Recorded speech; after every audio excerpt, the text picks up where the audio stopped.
The C++ community is very large and sometimes quite vocal when it comes to controversial issues, and not just difficult issues. So we like to argue about all the little details and sometimes state opinions as facts. So way too often I see people pontificating on various things without regard for others' experience or opinions. So we're very fragmented as a community, and I don't mean this in a bad way. We're fragmented based on many angles, based on the breadth of the C++ ecosystem, the background we each have, the experience, the niche that we work in, the kinds of projects that we're developing, and so on. So if I were to extend Bjarne's elephant metaphor for C++, we each have different and see different parts of the system, different parts of the language. We have different requirements and definitely different experiences. So by the way, this is part 2. This is second season of C++ MythBusters. So how many of you have seen the first series in any incarnation? I see a few hands. Okay, good. So we'll have new topics now. So sources of these myths and sometimes misconceptions. So there's a lot of easily accessible information out there. We have core guidelines, we have best practices written everywhere, books, established idioms, conference presentations like we've had this week, and of course Stack Overflow. So mixed up with all of these are some myths that may stem from either obsolete information or write down bad teaching materials, maybe old code style guidelines that companies established years and years ago and didn't revise, and they have to keep using. And of course, onboarding C++ beginners on maybe legacy code bases with not so great habits or practices. So yeah, bad habits formed by example. And speaking of Stack Overflow, I just want to remind again everyone that we've all been on the beginning path of a learning journey in some aspect, learning a new language, learning a new framework, learning a new project, a new system, and so on. So we need to remember that and be considerate with others and don't just dismiss things that we take for granted or things that we think we understand and we think everyone should know as well. So how it started, just a throwback to pandemic times. So during,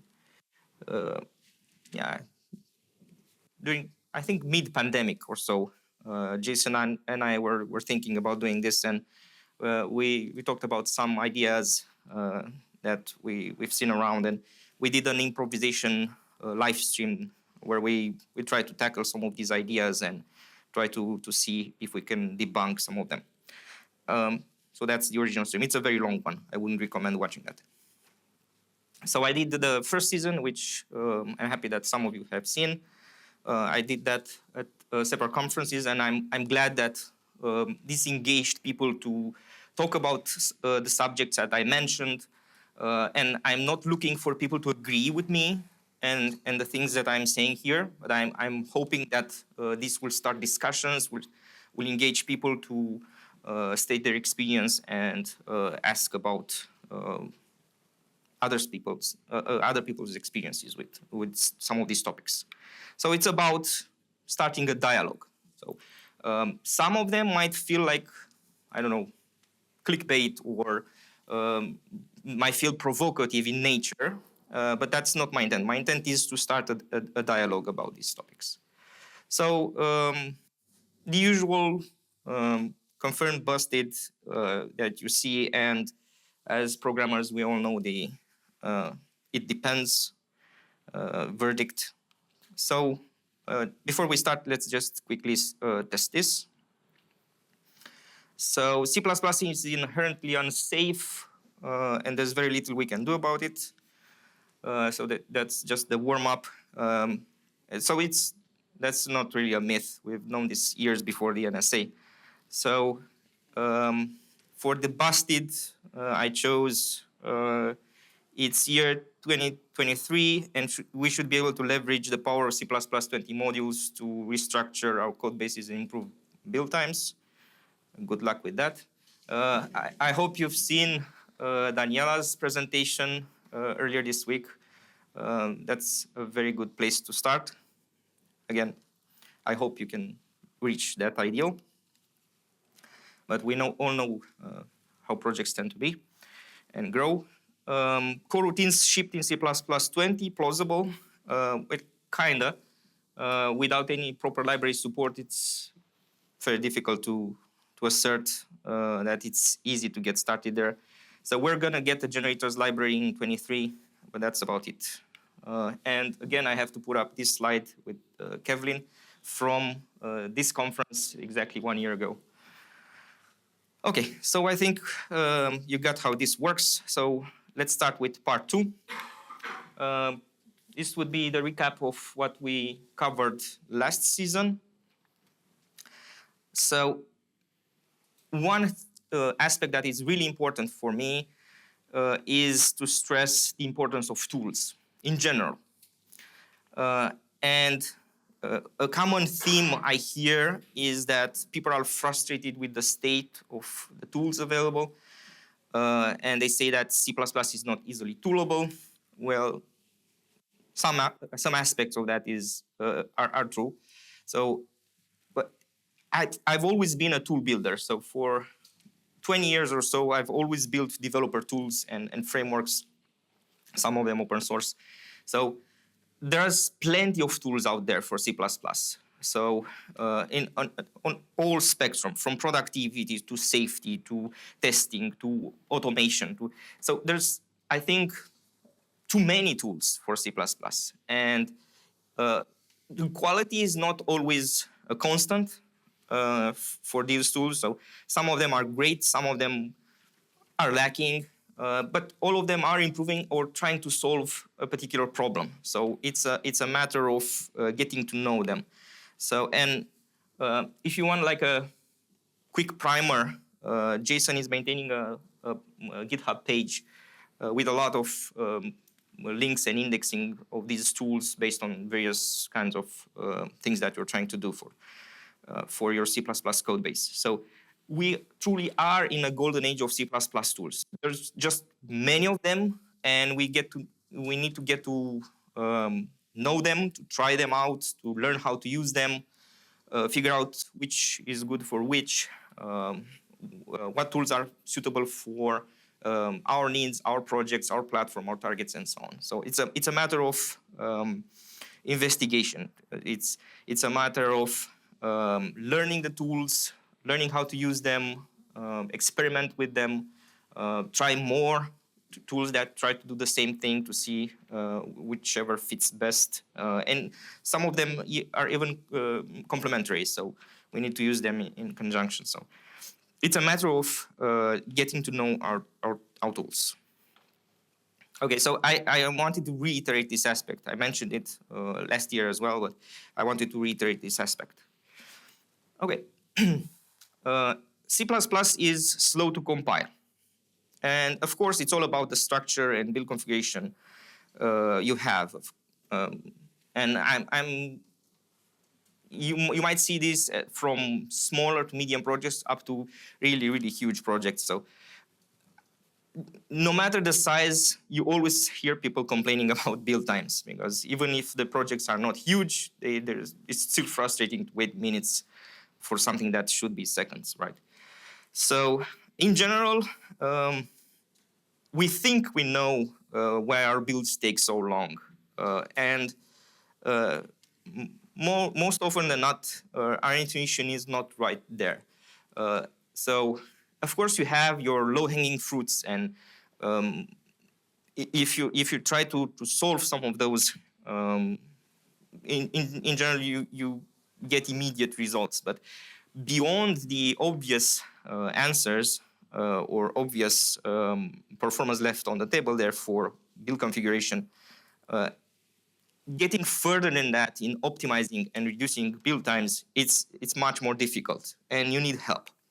So there are multiple ways to either improve or screw up your build, of course, starting from build configuration, defining project dependencies and the project graph, header usage and compilation firewalls in the project, in the source code, using Unity builds, precompiled headers, using modules, header units, gradual adoption on some of those, using build caches. Many projects use build caches, using build accelerators, virtual file systems that can affect this, and of course ranges.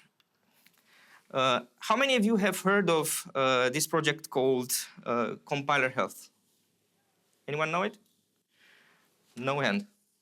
It's a cool. I've linked it there. By the way, all the slides are full of links and further study resources. So when you do get the slides, I'm going to post them later. If you're curious about one of these topics, just follow the links in. I think almost all slides have some links in there. So this cool project actually shows the relative cost of each header from the standard library and additional libraries in common use in C++. And it shows you the compilation impact, the size of the header, impact in binary size, and you can kind of quantify which things are expensive to use. And be careful about those. Like, try to identify those as primary suspects when you're including those headers, and where are you using them in your source code. So are they on the hot paths? So there's multiple popular libraries that are indexed there, not just the STL. So play around with it, look at it. So there's tooling. So here again, my mantra of leaning on the tools. Tools can help. How many of you are familiar with Clang Build Analyzer? Way too few hands. So this is a very nifty tool. It helps you out. Are you at least aware of F-time trace? A few hands, okay. So this tool helps you with getting a better grasp of what you see with F-time trace in Clang. So it's a free open source tool. It builds very nice reports and shows you which parts of the system take longest to compile and why. It gives you reasons. It's basically giving you information in what the compiler does at different stages of the compilation. So I would say produces very, very nice reports that are easily consumable, and you can actually make decisions about your project and figure out what's misconfigured or what you can change to improve build times, because you see where actual time is spent. Similarly, if you're on Windows, for a few years now, there's been VCPerf and Windows Performance Analyzer. So you can capture traces with VCPerf, and it's just a regular monitoring session. You start to capture, you do your build or whatever other operation you want. You can orchestrate it in whichever fashion you want. And then when you stop the trace, the recording, you get a huge file usually that you can open in Windows Performance Analyzer and see insights into how the time is spent during compilation and linking. So again, you can see what's going on. But this can be a bit daunting. It's using Windows Performance Analyzer is can be sometimes challenging. The UI is not the most ergonomic. It has maybe too many details. So it's a bit of a challenge to navigate through all the reports or the columns and understand their meaning and how to interpret them, how to split and look at the data. So it can be challenging if you're not a power user. It's a very powerful tool, but if you're just getting started down this path of optimizing build configuration and build times, it can be challenging. And this is why in most recent version of Visual Studio, we're building a different experience in the IDE itself that should be much more approachable, ergonomic to get started. So it's right there in the IDE. The UI is easier, simplified, more approachable, and you can see insights into how time is spent, what are the hot headers, how many times they're included, where time is spent during compilation, and so on. And you can have various views on how to look at the data. And you can identify things like misconfiguration of precompiled headers or headers that are included excessively or shouldn't be included in some places and so on. So it's just like a profiler, but for your build. If you haven't seen this presentation by Vittorio, improving compilation times, he's done it at a few conferences already. Highly recommend watching it. Link is there.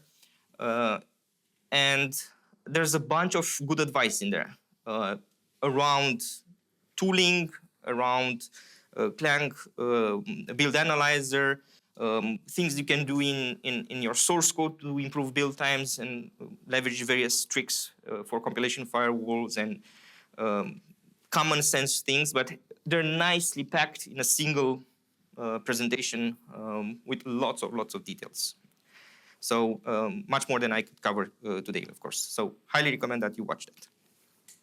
So yeah, C++ is slow to compile. But if we put in some effort and lean on good tooling, we can drastically improve it. And I've seen huge projects improve their build times dramatically. Both the compilation tool chains improve over time, of course, but tools that help diagnose these improve as well. And if we use them, we can drastically improve the build times. Moving on, the sad state of debug performance in C++.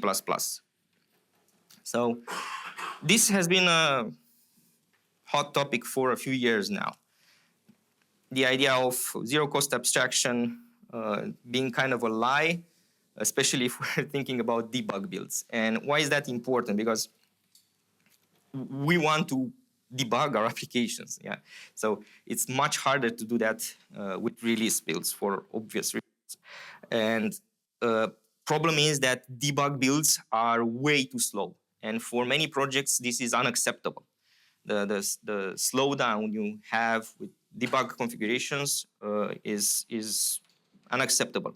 Think about high performance systems, think about game frame rates and so on. So one of these aspects that were very controversial and discussed in the community was around usage of move semantics. And I've linked there an article, again by Vittorio, explaining or lamenting the status of how compilers handle standard move and standard forward on debug builds. And on release builds, it really doesn't matter because on release builds, all these functions are inlined. And the reason why it's frustrating is that what we mean by move, for example, is what we don't mean to call a function called standard move. We actually mean to do that cast. So we actually mean to tell the compiler that it's okay to adapt that reference. And On release builds, this is all fine because these are tiny functions and the inliner always inlines these things. So we pay no cost for these things. Whereas on debug builds, the inliner doesn't run in most configurations unless we explicitly ask it to. So we pay the cost of, for each such move or forward, we pay the cost of calling functions. And if we look at actual trivial code, I don't know if it's big enough, but you don't need to see the assembly details, just the circle parts, which you can kind of make out that they're function calls. So I have there MSVC 1934, GCC 13, and Clang 14. And all of them on debug configuration actually make calls to standard move as a function. And over time, this has improved. If I upgrade to Clang 16, MSVC 1935, and GCC trunk, the situation has improved for Clang and MSVC. Unfortunately, as of last week, GCC still doesn't do this optimization. So, but hopefully we'll get there. Question? I can't speak for MSPC, but definitely GCC and Clang support the optimization level OG. And that's been, that's basically my go-to for debug those versus redundant. Yep. Okay. I'll repeat the comment. Both GCC and Clang support the -OG flag, which bypasses this whole issue. And it's true, yeah. And many projects actually use that when they compile debug builds. True. There's no equivalent in MSVC of -OG, but the optimization is done. So the way that front ends implemented this is they were aware of these special functions like move and forward. And they try to optimize around them, even on debug builds, and even without the -OG flag. MSVC took this a bit further and make this mechanism extensible by using a custom attribute, MSVC intrinsic. And the reason is that many people want to take this mechanism further than a standard move and standard forward. So they want to use the same thing for custom such utility functions that they may have in their projects. Some of them even predate standard move and standard forward. And by using this custom attribute, the standard library has been annotated and we can leverage this optimization. So it's an extensible mechanism to achieve this inlining even for debug builds. So this has improved the situation considerable on this aspect. There are many other aspects of debug builds that are still to be improved. And many of these are addressed by the -OG flag that was mentioned. So debug performance in C++ is still bad. There are still many things that we can address. There's efforts in tooling to improve the debuggability of release builds as well, and what comes with that. So we're attacking this on many fronts, and tooling is improving here. But in general, it's way better than it used to be. And I gave you just one example of these inlined intrinsics. All right. So this has been a popular theme at this conference, Safe C++. And of course, like Phil said, it permeates the program for this year's edition. And my presentation is no exception. So when we talk about C++ as a safe language, my claim is that it will never be a safe language if we really care about how we define safe. Again, this has been talked about a few times. I had to put out this montage of just two of the talks that have been at this conference this week about the topic in details. I hope you attended them. If not, do watch them on recording. Two other more recordings I recommend. Alistair Meredith, removing needless undefined behavior for a safer C++, and JF's keynote from C++ Now. So there are trade-offs to be made. So UB, there are good reasons for why UB is in the language. Some of them are our C legacy. Some of them are for allowing implementations to do optimizations, and some of the optimizations that they do. And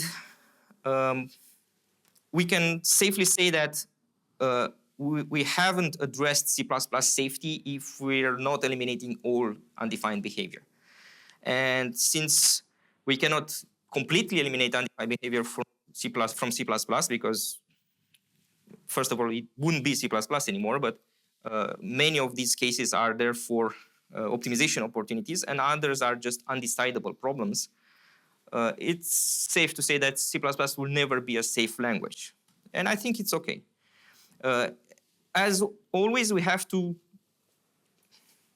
make choices. We have to choose between the things that we need. And if we need compatibility, if we need performance, we need portable code, and we have various kinds of architectures that we need to target and so on. And of course, we want correctness, always. We have to sacrifice something. And what we sacrifice usually is safety. There's an excellent essay on the subject of safety. If we must, let's talk about safety by Corentin Chabot. The link is up there. Do read it. It's a longer one, but very good.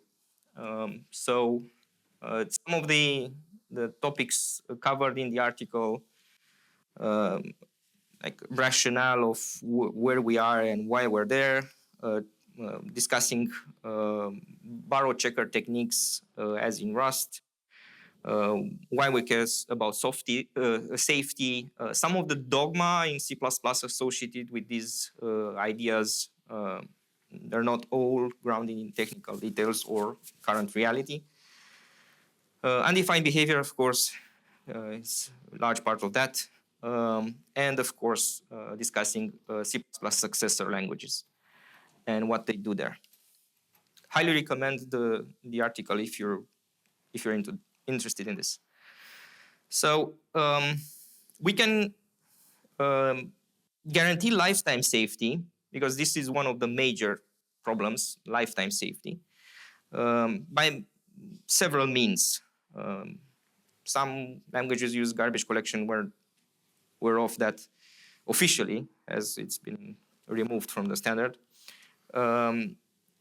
Dynamic memory analysis, like address sanitizer, static enforcement of rules, and these can be from two sides. We can have compiler enforced or language enforced checks that are checked at each compilation, like the borrow checker from Rust, or design of the language, as is for val with mutable value semantics, or just disallowing mutation patterns, like some pure functional programming languages do. Or it can be leveraged by tooling. And many of the lifetime analyses that can be done are fairly expensive. So they're not usually on the normal compilation path because they just take too long. And tools like Clang Tidy, MSVC, and many other commercial analyzers out there do a very good job of identifying scenarios that are lifetime safety issues. So the idea is about identifying these patterns by analyzing control flow, by analyzing lifetimes of references, and how they propagate through code in a static fashion. And because this analysis is done statically, and because you can do so many interesting things in C++ with references and pointers, they cannot be perfect. So they're never perfect. And they can miss things, but most often they can be too noisy. So static analysis tools tend to have quite a few false positives, and sometimes they drown out the important things that we might miss. So I have more about that. So I claim that we need to have a new AAA acronym, but in C++, and that should be almost always analyze. We have many, over time, we've built many security technologies to help fortify C++ code from static analysis, dynamic analysis, guards, and stack checks, and so on.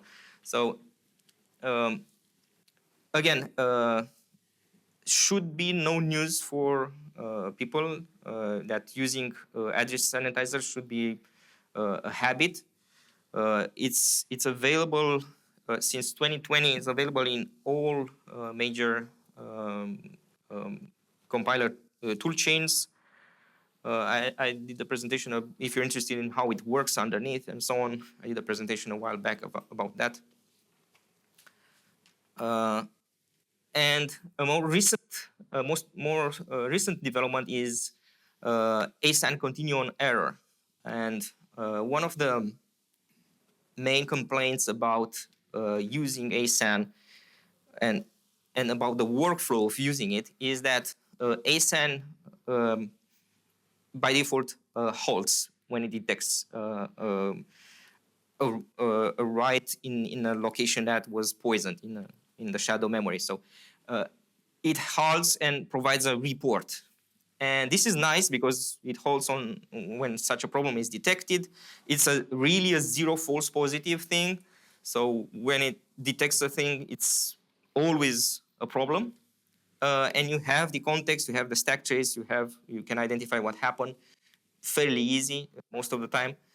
Problem is that it's difficult to automate because this stops at the first occurrence. So the rinse and repeat cycle is very painful. So if you want to have this run at scale, because it's not easy to run it on demand by hand on your dev box. So if you want to automate this and have it part of your CI pipeline, to have these checks regularly done, to have fuzzing associated with using ASAN, then it's silly if your pipeline stops at the first problem it detects, because, okay, you look at the report, you address it, but then immediately at the next iteration, it stops at the next occurrence. And this turnaround time is huge for some of these pipelines, and you don't want to waste time just going back and forth when you could have like all the problems reported from the start. So this is what this new behavior in the ASAN runtime, continue on error, is meant to solve.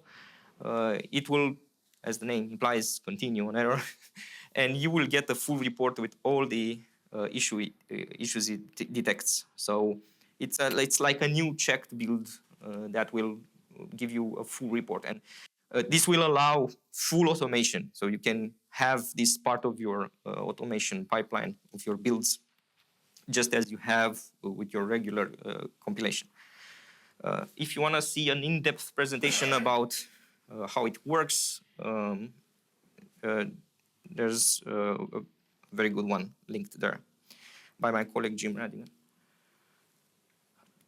Going back to static analysis, I mentioned lifetime analysis, and there are many situations where it's very difficult for static analyzers to figure out what's going on, with some scenarios around how references are used in functions and that are called and figure out what goes on.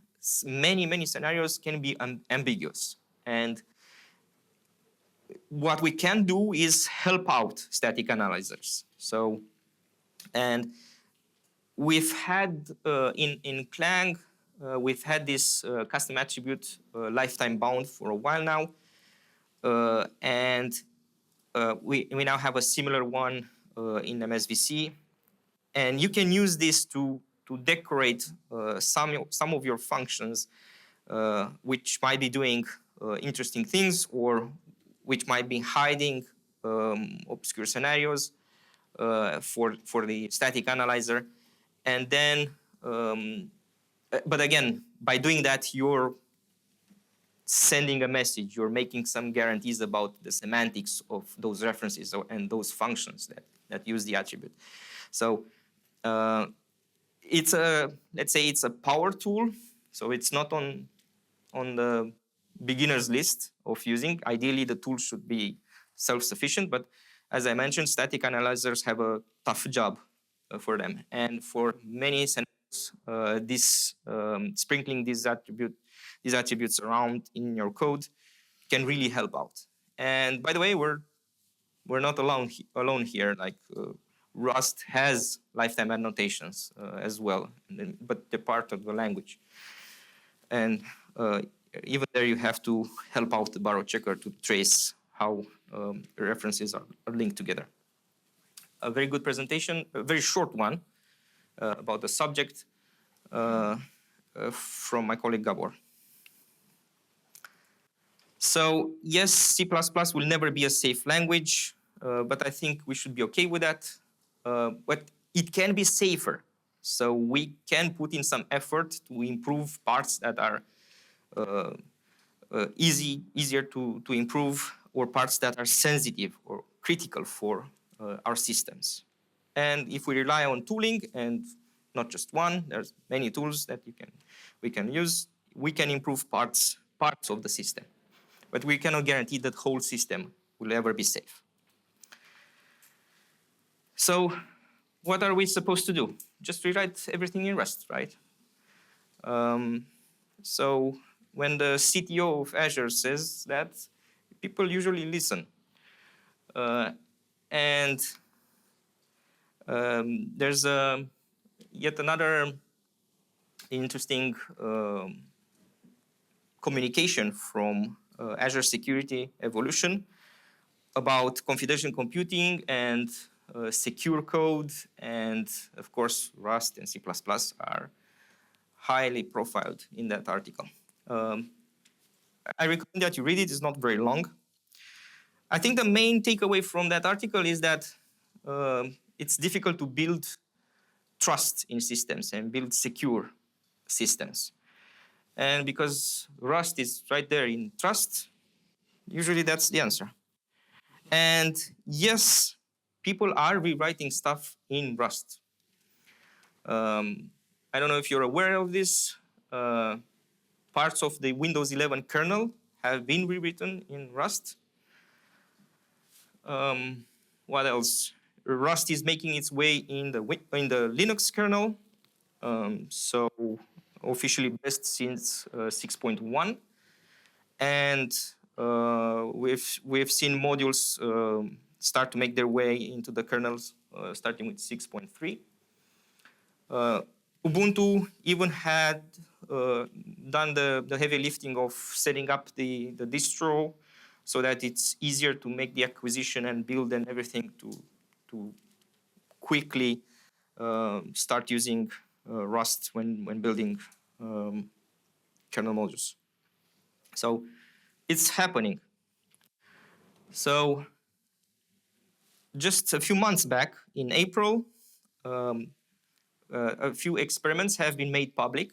These have been ongoing for a while now, but have been made public. Direct write and GDI from Windows 11 have been rewritten in Rust. By the way, there's a in-detail presentation about the topic. And many other interesting security topics in that video. from the chief of operating system security at Microsoft. So what he calls that this is the crawl stage of Rust adoption. So we're experimenting, we're learning how to use it before we can run and implement everything with it. So we're doing isolated experiments to gauge impact, ergonomics, consequences, and so on. So we're evaluating the costs of learning, of porting, of performance, of course, of maintaining that code, of interop with C++, and so on. So there's many considerations when you're doing such rewrites. And even if you choose components that seem slightly well defined in terms of boundaries and interactions, it can be tricky. So if you're not familiar with direct write, it's a framework about text rendering in Windows. So this was the first experiment of rewriting it in Rust, and it didn't even took that long. I have some details here, but I won't go into too many details. Interrupt with Rust and C++, yes, it's not great, but it can be done. And in this case, it has been done at COM boundaries, because in Windows, COM is usually the interaction boundary between systems. And the second experiment was with a much older component from this operating system, which is the GDI, the graphics rendering part. And this has been, parts of this, not completely, but parts of this have been written in Rust, and there's ongoing efforts to write more. So the performance of the ported code in many situations even improved, but that would have happened even if they would have been rewritten in more modern or more efficient C++. So that's not necessarily a Rust win, but performance did improve for direct write. And for GDI, it's basically in the same ballpark. Of course, unsafe has been used in some portions of the code. There's some details there, but we've had a first here too. We've had the first syscall that was completely Rust safe code. So there's some wins, and people are rewriting stuff in Rust. We like to joke about that, but things are happening, people, and I raise awareness about that. And it's not just Microsoft. If you read this article about Google's journey with Rust, it's interesting.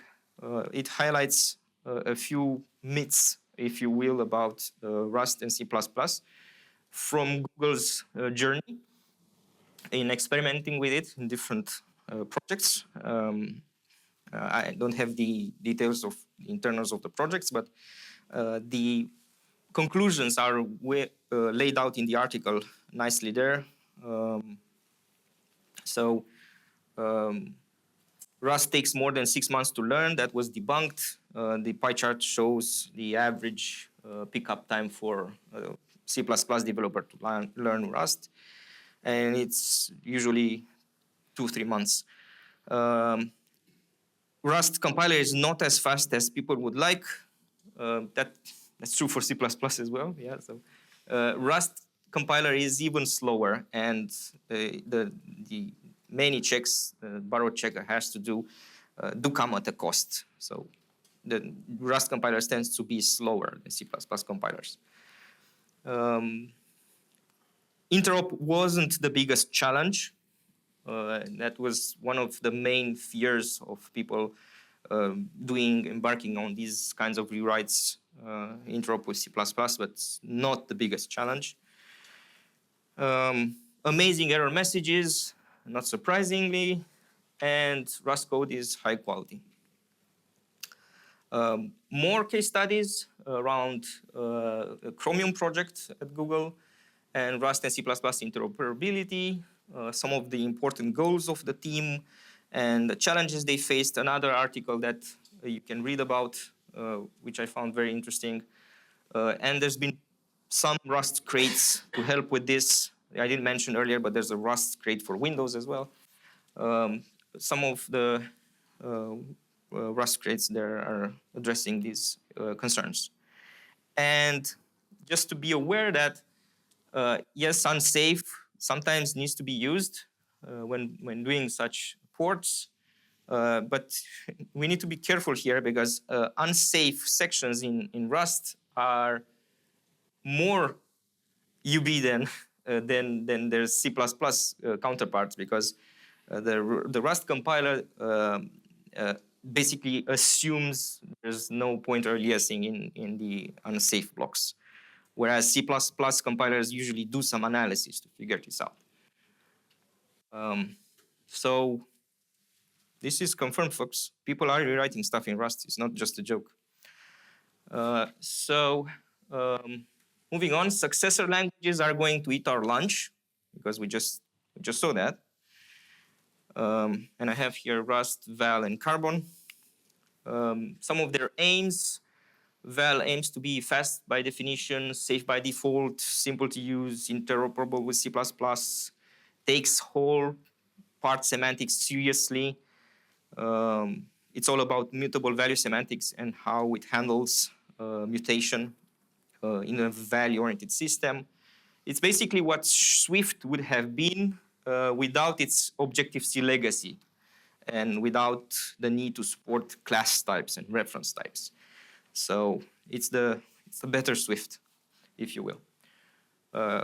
Carbon's main goals, just a reminder for folks that are not up to speed with some of these efforts: interoperability with C++, better defaults than C++, safety, maybe an afterthought there, but in general, safety by better defaults and by better language constructs rather than guarantees.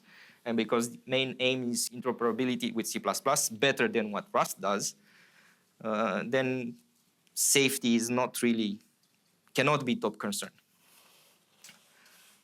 And of course, Rust is perfect by construction. Very nice article by Lucian Teodorescu in the Overload magazine from ACCU. If you want to read a very good coverage, a primer on these languages and their aims and what they're trying to solve and their problems, their drawbacks, and so on. It's still early on, but it's promising. So it's plausible that these languages will eat our lunch, but my claim is that it's not a zero-sum game. There will be enough for everyone. So the need for software increases way more than these languages can displace from C++. So there will always be a good chunk of software that can be written in C++, even safe C++. So, but their popularity will only increase, as we've seen with some of these examples. All right. This is a thing that I hear a lot, is that standard ranges are safer than iterators. And if we compare this with our experience since the 90s, we would think that they cannot be worse than iterators, right? So people generally assume that they're safe. By the way, have you been in Tristan's talk earlier about Flux? You should really watch it when it comes online. So he did mention some of these problems with iterators and even with ranges. And I would say these are not range-specific issues. And most of the issues are associated with views rather than owning ranges. So views have, and we have to remember this. By the way, this is my Nico slide, as I call it. Views have reference semantics. We need to remember this. So all the gotchas in C++ related to reference semantics apply equally to views. So Another surprise for people is how to deal with constness. And const in C++ is shallow and doesn't propagate as you might expect. It's not the intuitive expectation. It's not the equivalent of immutable from other languages. So some of the functions in views do caching. So be aware of filter, drop, begin, empty, and so on. Avoid holding on to views or try to reuse them. This is advice I've been giving for years related to string view, to span, and so on. And a lot of these newer vocabulary types that we have in the language that look like objects, they look like values, but they're actually references. So don't try to hold on to views or use them. Safest way is to just use them ad hoc as temporaries. Don't store them in objects and so on. If needed, copy them because they're generally cheap to copy. If you look at this presentation, and I recommend that you do, Nico's in-depth analysis of some of the problems with views and his recommendations, you're going to get a very grim look on on ranges and might discourage you from using them. I wouldn't go that route. Ranges are good. I'm a big fan of ranges. But there are issues, and we need to educate ourselves, and we need to understand how to work around them and what we use where. So as with any new tool, we need to read the manual and gain some practice. This is my favorite example from Nico's presentation. It's actually an example from Patrice about using a filter view where we invalidate the predicate invariant. Filter by design assumes that this invariant should not be broken. But when we try to change the state of the objects that we're filtering through, in this case, we're trying to resurrect some zombie or whatever, then we have undefined behavior while we're iterating through this view. So this is by far my favorite example, and it's so tempting to write code similar to this, not with zombies, but other stuff. So do look into that, by the way. I don't have time to walk through this and give you more examples, but do look at that. You will be time well spent. So yes, ranges are safer than iterators, but they come with their own gotchas, and we need to learn that. And CMake is the gold standard of C++ project systems. We all love CMake, right? Who uses CMake? Oh, that's a good chunk of the room. So when it works, it's great. When it doesn't, not so much. Not so much. So we have to use it because some of the alternatives are even worse. But when we cannot figure out what's going on, this is when despair and despair comes, and we're challenging our Googling skills in tackling this and solving our scripts and our configurations. The situation is improving, and again, I'm leaning here on tools and updates on tooling. CMake debugging is becoming a thing. So it's unfortunate that we need such a thing. It's unfortunate that we need tooling to debug CMake scripts, which should be declarative and simple and intuitive to use, but we're there. And tooling has been built to help debug weird situations. This is a very nice presentation. It's a short one about using the CMake debugger in Visual Studio. And they're coming across the board, so you don't have to be a Visual Studio user to use such tools. They're coming to VS Code, to Rider, CLion, and so on, and hopefully to many more tools. So when you're stuck, when you feel like you don't understand what's going on, you won't need a CMake guru to untangle the mess of CMake configurations. Now we have CMake debuggers, and they behave as you would expect, like debuggers. And you can inspect step by step to see what's going on through the CMake configuration.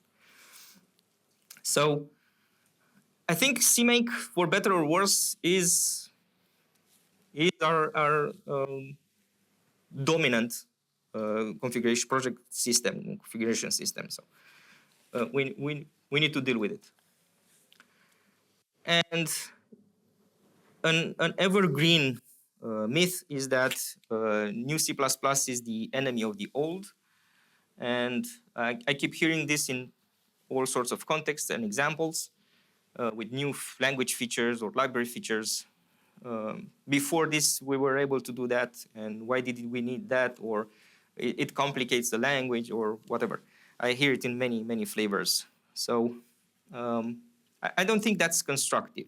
Yes, all new things that come up, we don't need to use them everywhere, or we use them without needing them or understanding their idiomatic or gotchas or in idiomatic usage. So there's a learning curve, but rejecting newer things just because we were able to do stuff before they came along, I don't think it's productive. Many of them are meant to help. We just need to figure out where.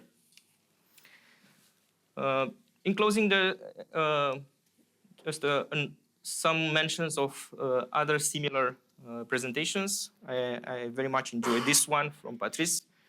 The zombie example earlier was from him, not this presentation. But this is a fun one.